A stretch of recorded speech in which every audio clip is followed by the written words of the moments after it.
Voy a hablaros de programación defensiva y sistemas resilientes. Yo lo voy a traducir como que son muy fuertes, ¿vale? No hay forma de tumbar al sistema ese. Pero bueno, me ha venido bien que Jorge hoy ha hablado de Reactive, porque Resilient al final es una de las partes del manifiesto. Y ahora os digo, yo lo refresco por si alguno esta mañana a la hora de Jorge pues no estaba aquí o estaba todavía de resaca. Siempre hablo de testing, ¿vale? Esta vez pues he puesto aquí el claim este. Esto no me funciona así. Que no es una charla, o sea, no es solo testing, ¿vale? De hecho no es una charla de testing y no solo de testing va el tema. Y el título verdadero, que es el que mola más, es un poco serio, es: no confíes en nadie ni en ti mismo, ¿vale? A la hora de hacer tu software. De hecho, tu software debería ser bastante temeroso o también bastante crítico a la hora de las cosas que hace o con quien trata. Vale, una cosa que voy a probar, porque no sabía que existía hasta hace una hora y media, es el tema del Q&A este que ha puesto Google, y lo que permite es que si os metéis en esta URL, que creo que se ve bien la URL, va a estar en todas las slides, ¿vale? Si os metéis en esta URL, aparece un formulario, podéis hacer preguntas, aparecen las preguntas que ha hecho la gente, se pueden votar, para que luego en el Q&A yo le pueda dar pues más o menos prioridad a la hora de responderlas, por si hay gente que no quiere preguntarme en público, yo qué sé, mis medidas y cosas así, ¿no? Entonces, pues aquí lo podéis hacer. Y probarlo a ver qué tal va, porque nunca lo he probado, o sea que, bueno, pues una cosa nueva. Vale, este soy yo, o bueno, más o menos. Yo soy Kini, hoy juego en casa porque yo soy extremeño y me crié aquí en la Universidad de Extremadura, entonces, pues lo que ha salido soy yo. Y yo creo que Borja me invita porque tiene que haber algún comunitario dentro de la agenda de speakers, entonces pues dirá pues a Kini que nos cuente lo que sea. De hecho, ayer me dijo por la noche que se enteró el otro día que no voy a hablar de Android, y digo, pero si es que jamás he hablado de Android, si es que no sé Android, ¿sabes? Quiero decir, no sé, pero bueno, yo voy a hablar de cosas que creo que se pueden aplicar, vamos, estoy bastante seguro, que lo podéis aplicar a cualquier sistema, o sea, cualquier sistema que hoy en día tenga puntos de integración, y todos los sistemas tienen puntos de integración, la base de datos ya es un punto de integración. Cuéntame. Es que no me llega al cuello si me lo pongo aquí. No, es que soy muy tocho. Es que me lo he puesto en el cinturón. No, no pasa nada, a mí no me molesta. Si se escucha bien, si no hay ningún problema de audio, yo me lo quedo así. Sí, da igual. Luego me pagáis lo que hemos hablado, no te preocupes. No te preocupes, yo estoy bien, tranqui. Tío, Jorge, ¿qué le tienes puesto? ¿A que se apague al segundo? Es que encima no es mi ordenador, porque resulta que no tengo para conectar HDMI y, bueno, cosas. La tecnología. Yo trabajo en Twenty, hace 3 años que estoy en Twenty, ahí coincidí con Pedro, con Jorge, con David, con gente que sabe hacer cosas, yo no. Y me enseñaron cosas, yo le enseñé a Pedro a testear, todo lo que has contado antes se lo conté yo a él. Entonces, básicamente de ahí viene la relación. Y lo que yo sé de Android me lo ha enseñado él, y como no sé nada, no hago nada, pues imaginaros, el profesor.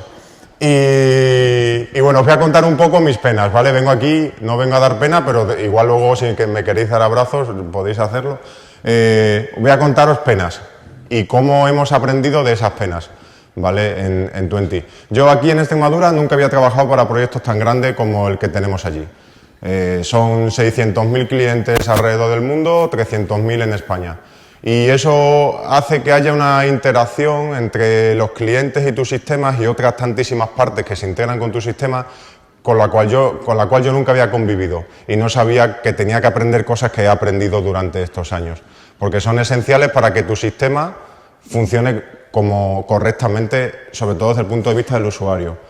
¿Por qué sale esta charla? Yo siempre he hablado de testing y dices, vale, yo ya he hecho lo que me ha contado Pedro, lo que me ha contado Kini, lo que me ha contado Jorge, lo que me han contado toda la gente esta que dice que sabe. Y tengo 100% de cobertura, o sea, me han dicho que no importa el número, pero yo he hecho 100% de cobertura, he He hecho core reviews, he hecho testing manual porque tengo un montón de gente ahí, tengo monos ahí pegándole al teclado. Con lo cual yo hago una release, lo pongo en producción y yo ya me puedo ir a casa, me doy que me den el dinero que tengo que cobrar y me voy feliz a mi casa. Bueno, pues el problema es que no, ¿vale? Y dices, pero a ver, Kini, tío, si he hecho testing. O sea, tú me has dicho que haciendo testing, pues así le doy amor a los clientes, puedo dormir tranquilo. Bueno, Kini te mintió un poco. Es decir, es verdad que hay que hacer testing. El problema es que la primera release es el principio de la vida de tu software. Y el periodo de desarrollo no es toda la vida del software. El software empieza a vivir cuando tú lo pones en producción. De hecho, código que no hay en producción, código que no sirve. ¿Vale? Entonces, yo leí en un libro una analogía y bueno, yo he sido tío hace casi un año. Tú imagínate que mi hermana, cuando tiene a mi sobrino, a los 9 meses, cuando lo tiene, ya han pasado los 9 meses, mi sobrino sale a la luz y dice mi hermana, hala, yo ya he hecho lo que tenía que hacer. Vale, yo ya lo he desarrollado, de hecho se llama desarrollo del feto, o sea que la palabra desarrollo está ahí, ¿vale? Entonces, imagínate que hace eso. Nosotros en la vida real no hacemos eso, ¿por qué? Porque sabemos que la vida realmente de algo empieza en ese momento. Empieza a interactuar con el mundo exterior, empieza a tener patrones de comportamiento, tenemos que cambiar cosas, tenemos que educar al sistema, ¿no? Ese tipo de situaciones. Y no sabemos cómo se va a comportar el sistema con los usuarios, jamás lo hemos puesto en producción. Nuestros usuarios muchas veces no se comportan como nosotros creemos que se van a comportar. Y un sistema en desarrollo no tiene las mismas interdependencias ni las mismas casuísticas que tiene el sistema en producción. Entonces, ¿qué pasa? Hoy en día casi todos los proyectos tienen puntos de integración de diferente tipo, ya sean de red, ya sean de base de datos, ¿vale? Ya sean, por ejemplo, con otros servicios, si tenéis una infraestructura como microservicios. Bueno, voy a decir palabras que igual no todos conocemos, sobre todo porque las voy a intentar decir en inglés y eso puede ser gracioso. Entonces, si no conocéis alguna palabra o algún término, prefiero que me paréis, lo explico y ya está, ¿vale? Es mejor. Y si no, luego me raptáis por ahí y me preguntáis. Entonces, si tienes también, por ejemplo, una plataforma de microservicios, todo lo que conlleve la interacción con sistemas es un... ¿En serio? Tío, Barroso, ¿cuánto le tienes puesto a esto? Vale, entonces, los errores van a ocurrir, ¿vale? Los bugs van a ocurrir, no tenemos que huir de ellos. Lo que tiene que hacer el sistema es sobrevivir, ¿vale? Y tenemos que preparar nuestro sistema para que sobreviva a lo que va a pasar, ¿vale? ¿Y por qué? Porque producción, como os he dicho antes, es el único sitio donde vamos a aprender cómo funciona realmente el software que hemos hecho. ¿Eh? ¿Quieres contar algo? No, luego te enseño programa. Bien. Sí, pues como seas como Pedro. Venga. Entonces, ¿qué es lo que intentamos con qué es lo que pretendo con esta charla? Es algunas técnicas que nosotros hemos seguido en Tuenti para hacer el tema de detección de posibles problemas antes de que ocurran, ¿vale? Y ser proactivos en ese sentido. Reducir el impacto que tienen esa serie de problemas que van a pasar. Sí, o sea, es inevitable en los clientes, ¿vale?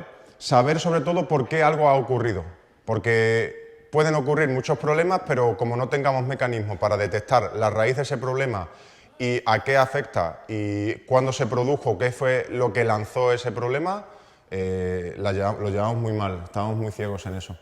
Luego, no depender de que sea alguien, de que tengamos ahí alguien mirando los logs, mirando los mails, mirando los reportes, ¿vale? Tiene que ser algo automatizado, algo que no tengamos que estar mirándolos. A ver, el informático tiene que ser, también lo leí por ahí, mientras más vago, más efectivo, ¿vale? Porque no tengo que estar haciendo yo cosas, pues para eso tenemos procesos para automatizar y para que nos avisen. Y el tema de prevenir, pues que hay diferencias entre producción, desarrollo, testing en los entornos. Y eso al final da lugar a una serie de problemas, ¿vale? Bueno, aquí decía lo de términos. Jorge ya ha dicho hoy lo que es Resilient, que al final es un sistema que está preparado para responder ante muchas situaciones, ¿vale? Y hoy aquí ya se ha hablado de cuando estoy offline y todo ese tipo de cosas que no tenemos que coger y tener que mostrar ahí, por ejemplo, una página, no tengo conexión, ¿vale? Y el tema de programación defensiva viene a ser igual, ¿vale? Al final es una técnica de diseño, teniendo en cuenta que queremos ir hacia un diseño que se proteja de posibles problemas que haya una serie de técnicas para que puedan compartimentar los problemas, no afecte en cadena a otras partes del código y cosas así. ¿Qué había en Twenty? Pues en Twenty había el monolito, ¿vale? Hoy es muy conocido en los microservicios salen muchas veces de un monolito. Un monolito es una aplicación grande que está toda completamente acoplada, tiene todo, a lo mejor dentro hay como servicios, pero todos comparten la misma base de datos, la misma forma de conectarse a los recursos, ¿vale? Entonces en Twenty se fue migrando poco a poco del monolito a los microservicios, ¿vale? Esta es una imagen que tiene Martin Fowler en una guía suya de microservicios, luego la linko en los recursos. ¿Vale? Esto sería el monolito y al final aquí tenemos como servicios dentro del monolito y estos son todas las bases de datos dentro de un mismo clúster o de una misma base de datos. Al final la idea es coger estos servicios, separarlos en contenedores también es una palabra muy de moda, container. Entonces lo que haces es coger y encapsular ese servicio con su base de datos, este servicio con su base de datos, este servicio con su base de datos, ¿vale? Y coordinar cómo funcionan entre ellos. Esto da para charlas en sí mismas, entonces, bueno. Pero, ¿qué pasa? Si tú haces una mierda en un monolito, puedes hacer mierdas de microservicios. Es decir, al final tampoco quiero que penséis que los microservicios son la mejor solución, porque puede no serlo, y que si los microservicios se hacen mal, te da igual que tenías un monolito de mierda, que tienes ahora pequeños microservicios de mierda, y no sé yo qué es peor. ¿Vale? Estas charlas de Álvaro, que se ha hecho viral, porque es muy buena la slide esta. Y vámonos.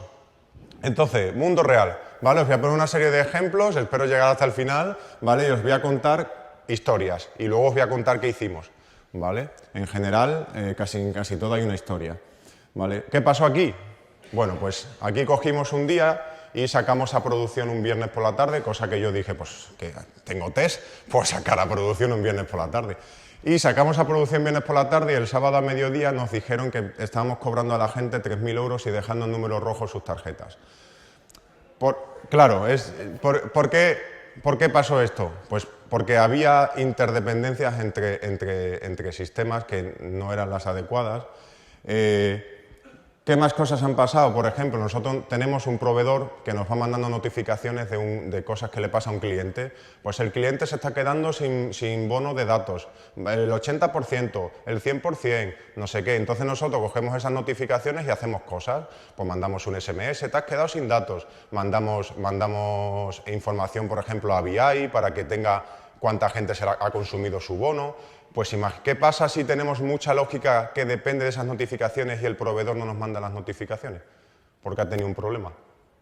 Pues que toda esa lógica tampoco funciona, ¿vale? Entonces, eso son dependencias que tenemos con otros sistemas y que además no las resolvemos por otro lado, no las estamos cubriendo, no nos estamos cubriendo de que eso no vaya a no funcionar bien, porque casi siempre el happy path es el que todos pensamos, ¿no? ¿Qué tenemos que intentar hacer? Tenemos que intentar compartimentar los sistemas y de una forma semántica. ¿Qué hubiese pasado, por ejemplo, si lo de los pagos? ¿Qué pasó con los pagos?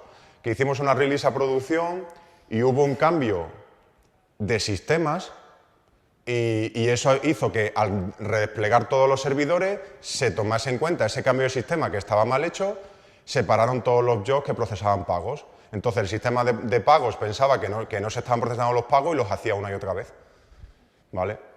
Entonces, ¿por qué? Porque hasta que no se hacía el pago, hasta que no se le ponía el saldo a la persona, no le decíamos al sistema de pago, oye, aplica la regla de fraude, porque hay una regla de fraude para que se corte eso, para que no pase. El problema era que si ya teníamos la información de que la gente se le había quitado de la tarjeta de crédito en el punto de cobrar, nosotros no hacíamos la regla de fraude hasta que no recibíamos la notificación. Con lo cual teníamos una dependencia entre dos sistemas. Lo que hicimos fue mover esa regla de fraude a cuando ya hemos cobrado. ¿Por qué? Porque en ese momento sabemos que ahí no va a haber un punto de fallo, porque sabemos que hemos cobrado. Y si nos llega la notificación, pues a lo mejor no nos llega y no hacemos otro tipo de operaciones, pero por ejemplo no seguimos cobrando al cliente. ¿Vale? Y con el tema de las notificaciones, de que un proveedor no nos envíe notificaciones, lo que tenemos que intentar hacer es conciliar. ¿Vale? Es decir, podemos hacer una serie de jobs, por ejemplo, que lo que hagan es, vale, no, voy a ver si el estado de este cliente es el adecuado. ¿Cómo lo hago? Pues igual no he recibido la notificación, pero yo tengo otra serie de información o de métodos para conciliar la información de esa persona. Y a lo mejor si no ha llegado la notificación, yo puedo conciliar, tengo un job que a la hora mira si hay alguna suscripción que no está coherente. La información que hay en base de datos no está coherente con la información que hay en el proveedor. Y a lo mejor se sincroniza y dice, oye, ¿por qué yo tengo aquí que esta persona no ha acabado el bono y el proveedor me dice que sí? Pues no habré recibido la notificación. Eso nos permite cubrirnos de ese caso, conciliamos gracias a ese job y además nos manda un mail, oye, está habiendo problema de notificaciones, de forma que yo no tenga que estar mirando eso. ¿Vale? Son ese tipo de diseño al que intentamos hacer cuando hacemos lo de intentar no tener dependencias que nos causan este tipo de problemas. ¿Vale? El tema de hacer los health checks, que eso por ejemplo también es bueno cuando hacemos el tema, si tenemos microservicios y los tenemos repartidos, ¿vale? Pues el balanceador no te puede mandar una petición a un servidor que por ejemplo está caído. ¿Vale? O cosas como el circuit breaker, que ahora también lo meteré por ahí y os cuento lo que es. También son serie de técnicas que nos permite ser defensivos. Y bueno, lo de Financial Decision no os quiero decir pues la gracia, ¿no? Después de haberle quitado 3.000 euros a un tío y dejarlo en números rojos durante 2 días. El tema de los logs. Empezamos a hacer microservicios, empezamos a loguear cosas, empezamos a poner log a todos los niveles. ¿Qué loguea todo? El nivel info. El nivel info te da toda la traza de tu sistema. En desarrollo es fenomenal, porque como estamos haciendo pruebas está muy bien. El día que lo sacamos a producción, caímos la base de datos de logueo en 1 hora. Claro, estábamos logando todo y empezaron a conectarse clientes para aburrir. Aquí más o menos recuerdo que el proveedor nos dijo, ¿cuántas peticiones hacéis al día contra el web service nuestro? Y le dijimos, pues a unas 65.000 y nos dicen, no, si eso no se puede hacer.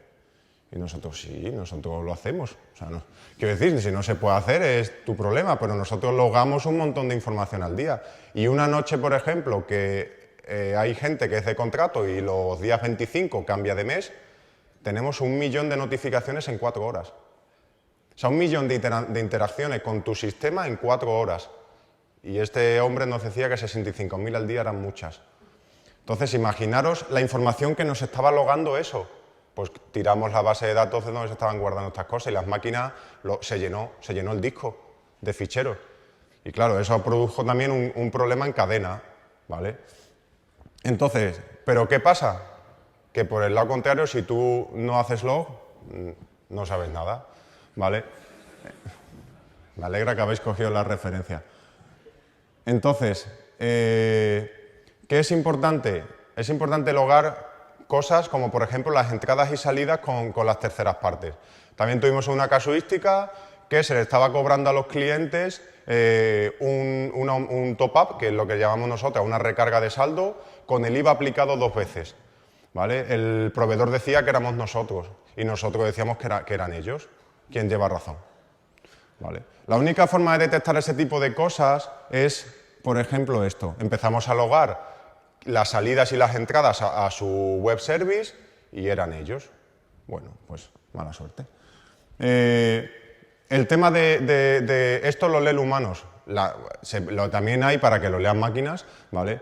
Pero al final, si podemos hacer las cosas legibles, mucho mejor. Y lo bueno es que el tema de los logs nos permite interpretar el estado de vida de un sistema y saber cuándo está bien o cuándo le pasa algo.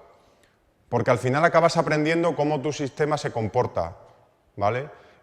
Cómo tu sistema vive a lo largo del día y sabes que hay picos de una cosa, bajadas de otra y te acabas acostumbrando y eso sin log no sabes cómo un sistema, enseguida ves una pantalla y dices hay un problema. ¿Por qué? Porque sabes que hay un ratio de cosas en esa gráfica o en ese log que no es normal. O, en cambio, puedes verlo y sabes que va todo bien, ¿no? Y necesitas ese radiador de información. El tema de reservar error para errores de verdad. Porque, claro, al principio nosotros creíamos que casi todo era error. Y esto al final genera un ruido muy importante dentro de todo el sistema de log, ¿vale? Lo de dejar los ficheros de log en el sistema de producción, pues si tienes un servidor de producción donde estás alojando una aplicación y además estás guardando los ficheros y encima haces lo que hicimos nosotros, pues tiras un servidor de producción, ¿vale? Y bueno, lo de la rotación de los logs, el tema de que si se va llenando, se vayan purgando también y todo eso. Detectar procesos que no finalizan. ¿Qué pasa con esto? Si tenemos, por ejemplo, procesos como un job, un proceso como un job puede que empiece a procesar información de una base de datos y va cogiendo información en diferentes estados. Imaginaros que por lo que sea hay un problema con el proveedor y la red está caída o las respuestas van muy lentas, ¿vale? Y no tienes timeout. Pues es mucho mejor fallar rápido que responder lento. Porque responder lento lo que hace es que otra petición se encole, otra se encole, otra se encole. Empiezas a llenar, por ejemplo, el pool empiezas a coger todos los threads de un pool, por ejemplo, o saturas la base de datos, ¿vale? O empiezas a tirar la red y eso empieza a tirar otras cosas. O sea, si no eres capaz de detectar que una petición lleva demasiado tiempo en curso o que estás procesando una petición y dices, ¿esto por qué no se ha procesado? Porque no me ha llegado una notificación de otro servicio diciéndome yo ya he terminado, ya puedes soltar este recurso. Pues es importante que pongamos ese tipo de control. ¿Cómo hacemos eso? Pues, por ejemplo, detectando diferencias entre cuándo empieza un evento y cuándo fue la última vez que se actualizó, por ejemplo, ese evento, ¿vale? O cuánto tiempo lleva desde que lo cogió un job, o ese tipo de cosas. Y así vamos viendo si una operación lleva demasiado tiempo en curso. El tema de los timeout, un punto de integración sin timeout es un punto que va a fallar, o sea que es posible, propenso a fallos, y eso además puede hacer fallos en cascada, porque te empieza a llenar lo de la base de datos, eso empieza a tirar un microservicio, con lo cual el balanceador te los manda al otro microservicio que empezará a hacer lo mismo y así hasta que se te carga todos los servidores que tienes en producción. Y lo que os he dicho antes, es mucho mejor fallar rápido, devolver una respuesta que sea válida, pero que sea una respuesta controlada por nosotros rápido, que dejar respuestas lentas, ¿vale? Mira, Jorge, tienes que actualizar el Mac. No me molesta, ahí lo podemos dejar. El tema de asincronía, ¿vale? Ya hemos hablado, por ejemplo, hoy también que Reactive, el tema de eventos y todo este tipo de cosas, se basa también en que nosotros no tenemos por qué esperar a que llegue la respuesta de las cosas, no queremos ser bloqueantes, ¿vale? Entonces, lo que hacemos es hacer retry. Nosotros, por ejemplo, nos dijo el proveedor, sí, nuestro web service os va a dar la información de un cliente, saldo y ese tipo de cosas en real time. Bueno, resultó ser que real time, la definición de real time no es la misma dependiendo a quién le preguntes, ¿vale? Entonces, ¿qué pasó? Que para lo que nosotros era real time, para ello eran bastantes milisegundos y eso se nota, ¿vale? Entonces, que eso fue la primera parte y la segunda parte fue que no eran se dieron cuenta que si abríamos el sistema todo a los 300.000 clientes, lo tirábamos. Su sistema lo tirábamos. Y tuvimos que sacarnos de la manga, por ejemplo, un chequeo en nuestro lado. O sea, un chequeo, un cacheo en nuestro lado con un local storage, ¿vale? Pero es posible que la información del local storage esté corrupta. Y de ahí viene, por ejemplo, el decir, vale, pues hago asincronía, ¿vale? Esto lo pongo aquí.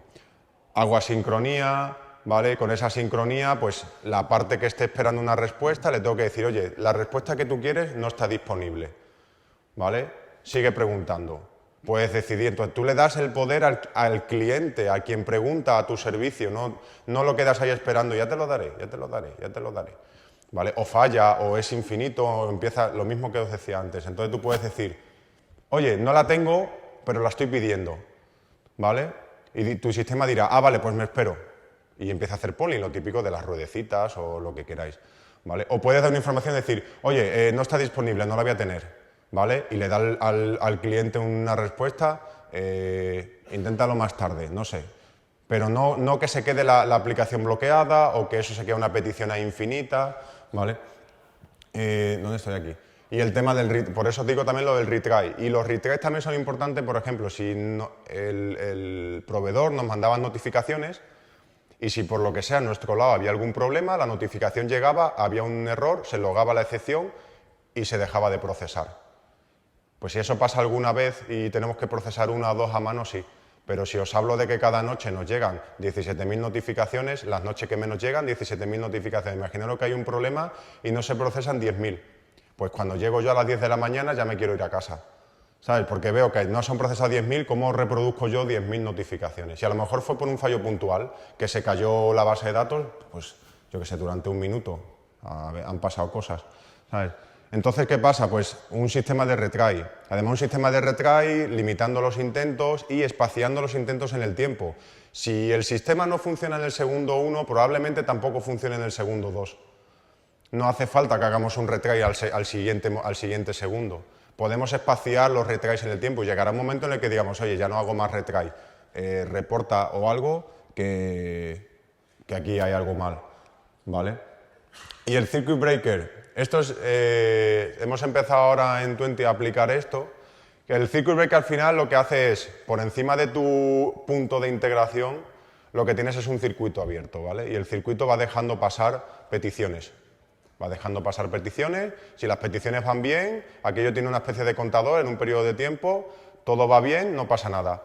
Si X peticiones fallan en el periodo de tiempo que tú le tienes configurado, el circuito se cierra. Y entonces ese circuito lo que hace es que provee al servicio que lo usa, ¿vale?, respuestas que tiene que dar a la gente si empieza a llamar cuando el servicio está cerrado. Entonces llega una petición, el servicio está cerrado, oye, toma, que no estoy disponible. No falla. Sabe que lo de abajo va a fallar, ¿por qué te voy a dejar pasar? Pues te dio una respuesta rápida, ¿vale? Y ya está. Cuando pasa X tiempo, que está todo configurable, deja entrar una. Entra una, va bien, se queda como en amarillo, ¿vale? En plan, bueno, parece que me estoy recuperando, ¿vale? Entra alguna más. Cuando ve que varias han funcionado, lo vuelve a abrir. Y ya está, ¿vale? Esto, por ejemplo, lo hace muy bien la gente de Netflix.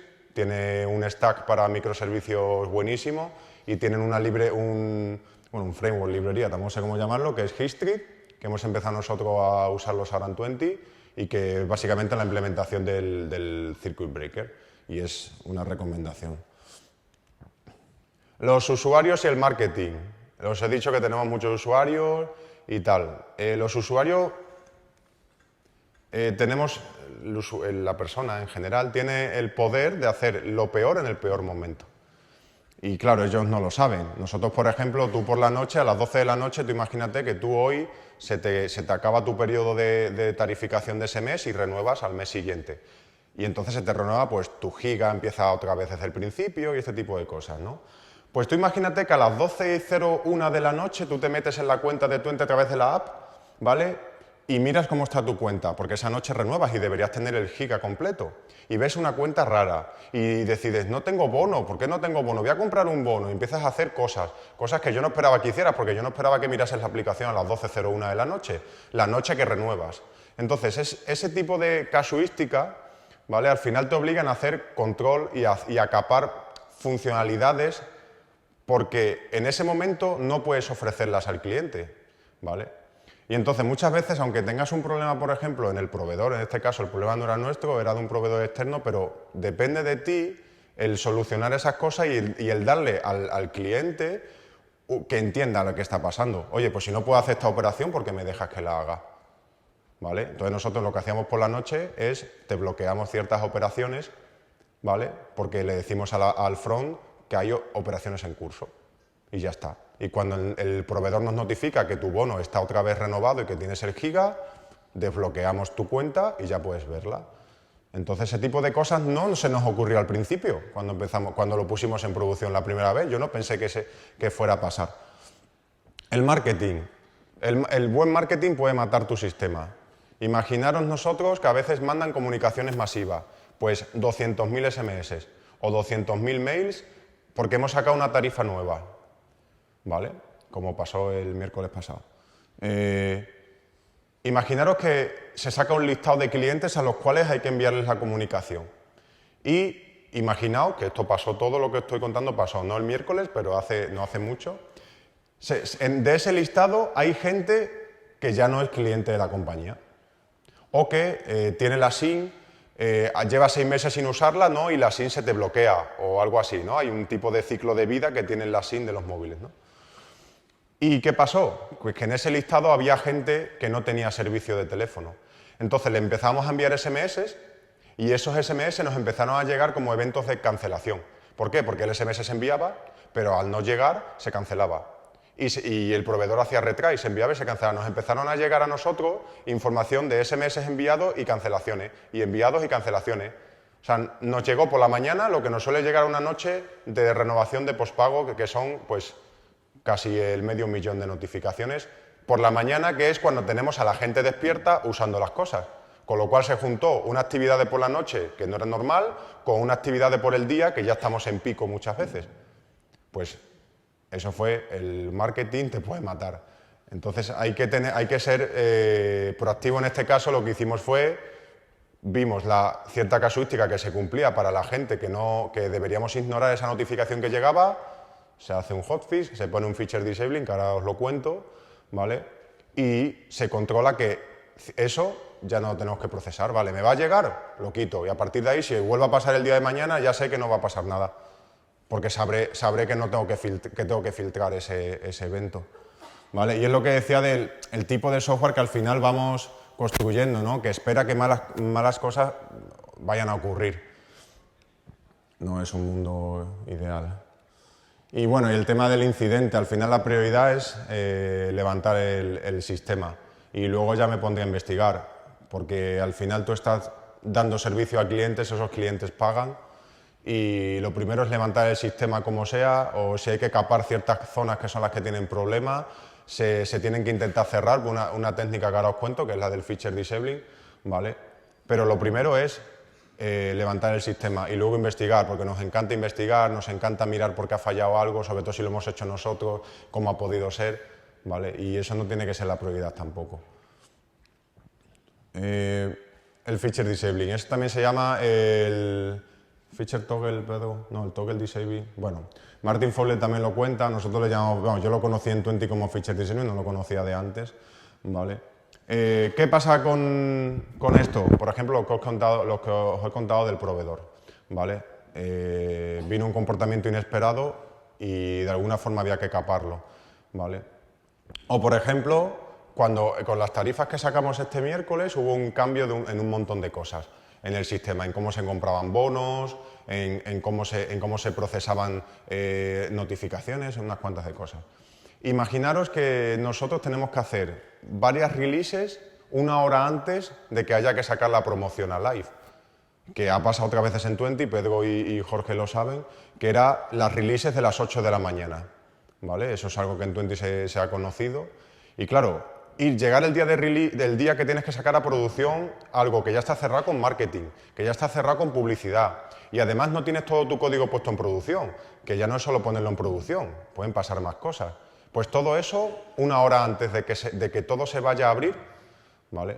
Pues es un poco caótico. Y por ejemplo, el tema del feature disabling nos permite hacer dark launches, que son releases, pero de tapadas, ¿vale?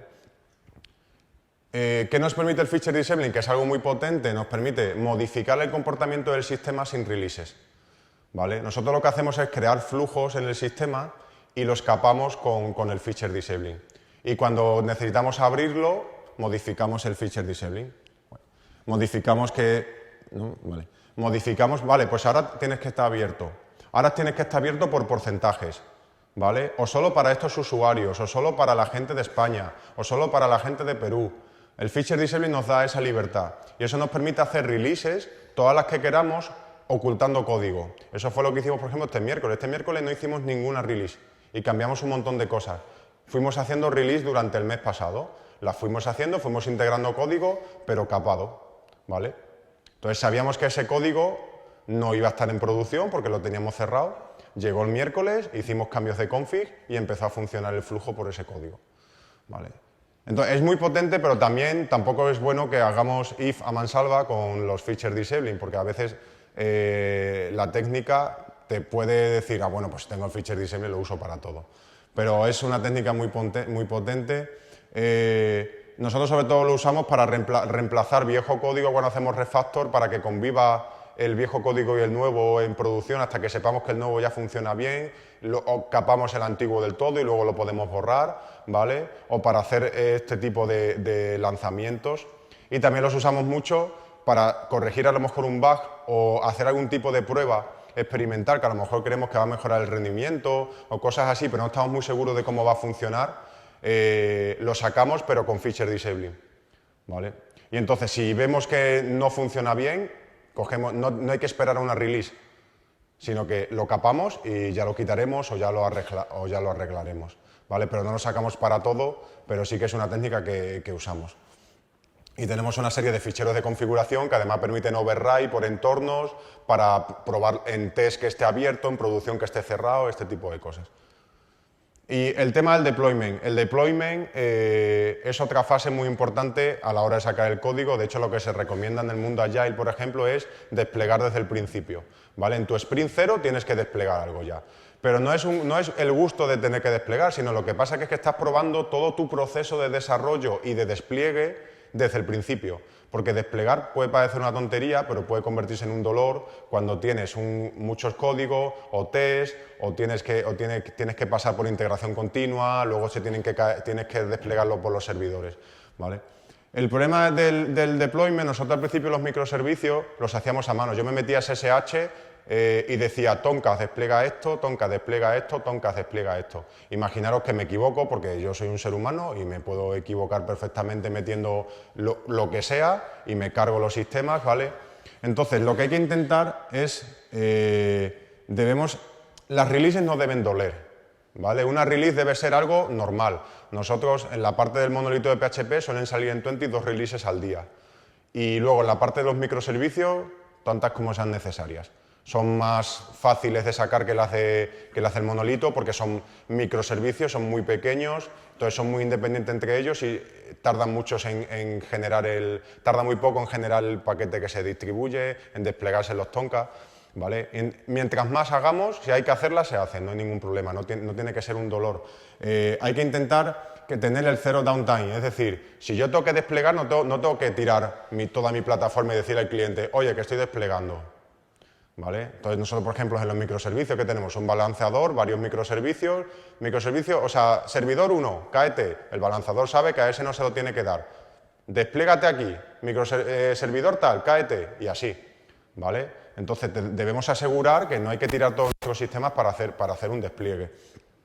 Y el tema de reducir el esfuerzo es mucho por automatizarlo. Nosotros, por ejemplo, tenemos Jira y a partir de los tickets de Jira, el ticket de Jira va lanzando procesos. Lo vamos transicionando, desplegar, me coge el Jenkins, hace su job, pasa los tests, bola azul, todo ha ido guay. Venga, siguiente paso en el ticket de Jira, desplegar, él despliega por mí y al rato me llega un mail, oye, que ya he desplegado en producción. Muy bien, ¿vale? Y no me tengo que preocupar yo de hacer eso, entonces tenemos que intentar ir hacia ese lado. Las alarmas. Lo que os he dicho antes, no tenemos que depender de que alguien esté mirando las cosas por nosotros, no tenemos que estar alguien ahí sentado mirando los mails que llegan, ¿vale? El tema de que el sistema sea independiente, teníamos un sistema al principio dependiente de jobs en Java. ¿Qué pasó? Que se cayó la plataforma, se cayeron las alarmas. ¿Cómo nos enteramos de que se había caído la plataforma? Porque los clientes empezaron a quejarse. ¿Vale? ¿Y las alarmas? Que se cayeron con la plataforma. ¿Por qué? Porque era el mismo sistema, ¿vale? Que es tener un sistema independiente para las alarmas. Ahora mismo nosotros usamos Cabot, usamos Graphite para hacer métricas y logar cosas y con Cabot puedes asertar, por decirlo así, puedes decirle, oye, dime si este comportamiento va por encima de no sé qué, va por debajo, se han dado más de 50 cosas en X tiempo, ¿vale? Ahora no me va a dar tiempo, pero bueno, lo tenía ahí preparado las pestañas, no, mentira, en mi ordenador, en el de Jorge no, para enseñaros algo por si me sobraba tiempo. El tema de los logs y el tema de las prioridades. es muy importante definir las prioridades a la hora de las alarmas. Una cosa crítica hay que mirarla ya, pero es muy importante saber qué criterio para decir esto es crítico, esto es un error, con lo cual hay que mirarlo, ¿vale? Pero no tiene por qué ser ya, y esto es un warning, algo hay raro, pero bueno, de momento parece que no nos está dando mucho por saco, ¿vale? El tema de predecir el futuro, el tema de Grafana, que funciona sobre Grafana, Grafana lo que te da es monitoreo y tal, interpreta y te permite definir, o sea, él te hace como, te extrapola, ¿vale? Y te mira datos de X tiempo y él te extrapola el comportamiento del sistema hacia el futuro. Y entonces él sabe si viene un evento, él sabe si está por encima o por debajo de un valor que él ha obtenido extrapolando la información anterior. Y entonces sí puedes ver aberraciones, que es la palabra que se usa, del comportamiento de tu sistema. Documentar las alarmas porque no sabemos quién va a estar mirando las alarmas. Entonces lo suyo es que la alarma esté documentada, que diga cómo afecta a los clientes, cómo se arregla, qué prioridad tiene, para que a quien le llegue esa alarma sepa actuar. Y un sistema de reporting, en este caso nosotros por ejemplo tenemos HitChat, SMS, mails. Y el tema del monitoreo, un sistema sin transparencia no puede vivir en producción, ¿vale? Es muy complicado que tú vivas en producción, haya problemas y seas capaz de solucionarlos solo porque ha habido un problema y no porque no tengas logs o porque por ciencia infusa digas, claro, ya sé por qué ha sido, lo corrijo y lo subo, ¿vale? Mientras más datos tengamos, mejores decisiones vamos a tomar. Hay que tomar decisiones basadas en datos, en los máximos posibles, ¿vale? Y nosotros a veces tomamos decisiones a la hora de probar cosas, igual no tenemos todos los datos, sacamos un feature disabling, por ejemplo.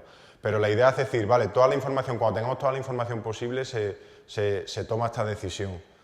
Y bueno, lo que os pongo aquí, el tema de hacer logging y de hacer monitoreo, ¿vale? Lo que te permite es entender la vida de tu sistema y entender las pulsaciones de tu sistema, entender que está normal, que no está normal, que le está pasando algo, ¿vale? Con solo un vistazo, por ejemplo. No tienes que estar mirando mucho más para saber si tu sistema está sano o le está pasando algo, ¿vale? Y bueno, esto es lo mismo, el tema de la transparencia, las diferentes cosas que se pueden medir, el tema de la tendencia histórica de tu sistema, pues si tu sistema ayer a esta hora estaba así, hoy a esta hora está así, mañana a esta hora estará pues del estilo, ¿vale? Y si no está en esa tendencia, pues mal vamos. 5, vale. Vale, sí, voy a terminar. El tema de predecir un poco el futuro, que teniendo en cuenta el histórico, podemos predefinir comportamientos anómalos basados en ese histórico, ¿vale? Y el presente y el estado presente y el comportamiento instantáneo de tu sistema para saber qué está pasando ahora y por qué está así, es decir, qué ha desencadenado que el estado actual sea ese. Tener dashboard, nosotros por ejemplo tenemos Grafana, que nos permite tener dashboard sobre métricas. No me va a dar tiempo a enseñaros, pero bueno, si alguno luego me quiere acosar por ahí, en el portátil lo tengo y os lo enseño. Y los mensajes deben incluir identificadores, ¿vale? Por ejemplo, los microservicios, cuando te entra una llamada, es muy complicado de tracear, a no ser que le hayas puesto una marca, por decirlo así. Nosotros en Twenty le tenemos un Global ID, que es un ID de la petición por todos los microservicios. Con lo cual, a partir de un ID, en el primer microservicio que llega se le da, y ese ID se mantiene en todos. Con lo cual puedo tracearlos entre microservicios, y luego dentro de ese microservicio le doy un ID para ese microservicio. Y entonces puedo ir mirando con granularidad más pequeña o más grande. Y bueno, y ahora el Q&A, que no sé si alguno ha hecho alguna pregunta. ¿Lo tengo que mirar? ¿Alguno?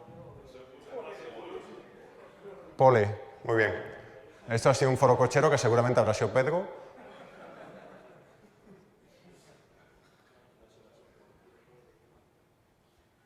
Hostia, otro Pedro. Hombre, a ver, el código de Twenty cumple. El código de Twenty, o sea, os he contado lo que hemos hecho en Twenty, ¿vale? Otra cosa es que el código de Twenty sea mejorable, obviamente, lo es, ¿vale? Como cualquiera. Pero sí es verdad que al principio, ya más que achacarle al código de Twenty, lo que creo es que tenemos que intentar diseñar para que luego seamos capaces de adaptarnos a lo que nos viene, ¿vale? Y en 20 hemos hecho cosas mal y gracias a cosas como esta estamos aprendiendo a diseñarlo mejor. Entonces todavía hay mucha mejora, pero bueno, no me puedo quejar. ¿Cuántas preguntas, no? Estáis on fire. Vale, esta ya la he contestado, creo. Es verdad que los ponemos... Hostia, esta es buena. Hombre, teniendo en cuenta que...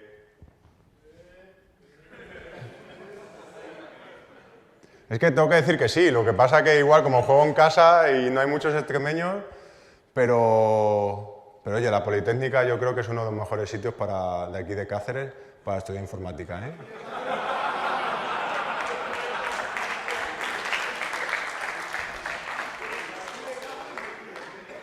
A ver.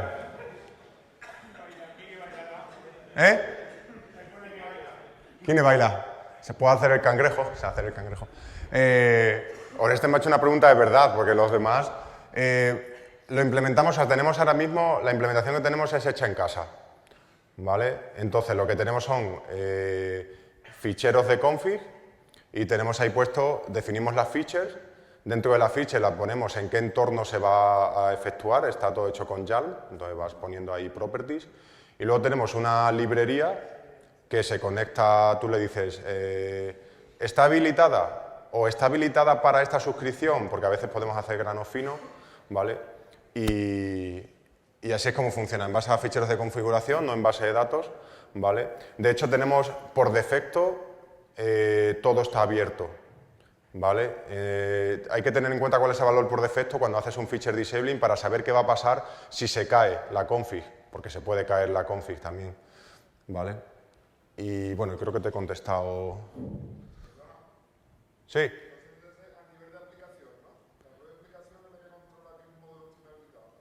Sí. Sí, vamos, no sé, o sea, si me concretas más la pregunta.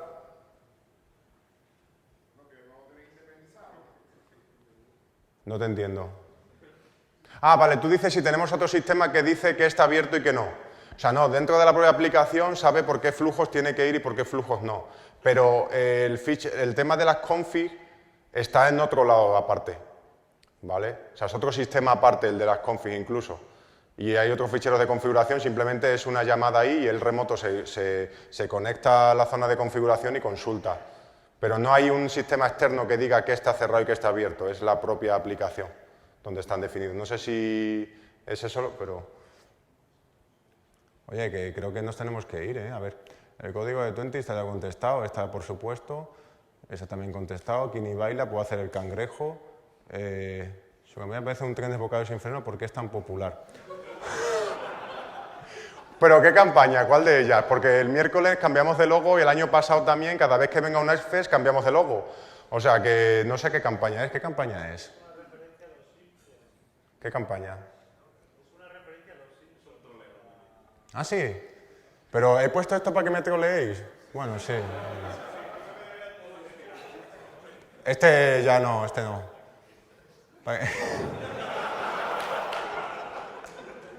Hola, ¿qué hace? Esto... ¿Sabéis qué pasa con esto? Yo ya he aprendido que a veces prefiero pedir perdón que pedir permiso. Y la mayoría de las veces cuando he detectado algún problema, he hecho dos cosas. He ido al equipo que va a hablar con los proveedores y le he dicho, está pasando esto, ¿vale? Y todavía no sé en qué lado está el problema.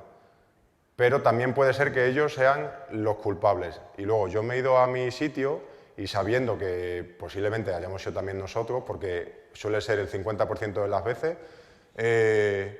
lo miro. Y en cuanto sé que hemos sido nosotros, le digo a esta gente, oye, no escaléis esta incidencia más, ¿vale? O lo que sea.